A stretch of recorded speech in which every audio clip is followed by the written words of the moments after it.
ও বুড়ো কর্তা, তোমার চা হলো? আরে তাড়াতাড়ি করো, আর চিনিটা একটু কম দিও। হ্যাঁ হ্যাঁ, দিচ্ছি দিচ্ছি। সারাদিন কাজকর্ম না করে এখানে বসে আড্ডা দাও, আর তোমাদের চায়ের যোগান দিতে দিতে আমার প্রাণটা ওষ্ঠাগত। ভাগ্য করে একটা ভাই পেয়েছিলে, তাই এই জীবনে তরে গেলে। হ্যাঁ, বেশি কথা বলো না তো বুড়ো কর্তা, তোমার আমার ভাইয়ের প্রতি বেশি আলগা পিরিত দেখছি। তুমি তো আমার চায়ের দামটা পেয়েই যাও, তাহলে আবার চা দিতে সমস্যা কোথায়? না না, আমার আবার কিসের সমস্যা?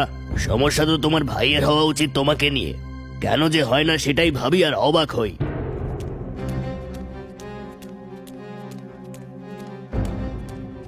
দাদা, দাদা, দাদা, এক্ষুনি চলো। বাবা কিরকম যেন করছে।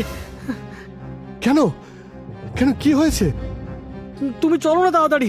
মাঠ থেকে এসেই শরীর খারাপ লাগছে বলে শুয়ে পড়লো, তারপর বুকের ব্যথা শুরু হলো, এখন আর তাকাতেও পারছে না, কিরকম একটা করছে। চল চল চল, কি হলো দেখি, চল চল চল। দেখো জীবন, আমার তো সময় হয়ে এলো। আমি চললাম বাবা। ভাইটারে দেখো।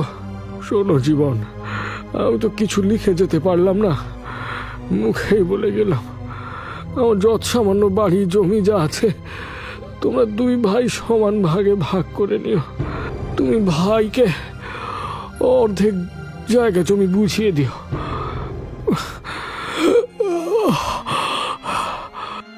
বাবা, বাবা, আমার কোনো সম্পত্তি চাই না বাবা।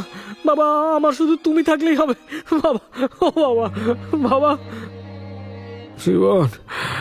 জীবন, ভাইটাকে একটু দেখো, ভাইটাকে একটু বাবা।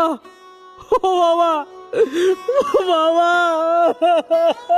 বাবা।